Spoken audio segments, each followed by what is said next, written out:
শিবের একাদশ অবতার কৃষ্ণ দর্শন অবতার।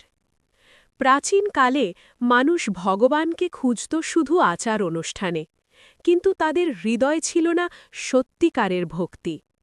তখন ভগবান শিব এক সাধারণ যোগীর রূপে পৃথিবীতে আসেন। তিনি বলতেন, ঈশ্বর বাইরে নয়, তোমার অন্তরে আছেন। একদিন ভক্তরা জিজ্ঞেস করল, আমরা কি ভগবান কৃষ্ণকে দেখতে পারি? যোগী মৃদু হেসে বললেন, চোখ বন্ধ করো আর সত্যিকারের ভক্তি অনুভব করো। সবাই ধ্যানে বসতেই চারদিকে ছড়িয়ে পড়ল দিব্য আলো, আর সেই আলোর মাঝে দেখা গেল ভগবান শ্রীকৃষ্ণ। ভক্তরা আনন্দে ভরে উঠল, কিন্তু চোখ খুলতেই যোগী অদৃশ্য। তখন তারা বুঝল, তিনি ছিলেন স্বয়ং ভগবান শিব। ভক্তি থাকলে ঈশ্বরকে হৃদয়েই দেখা যায়।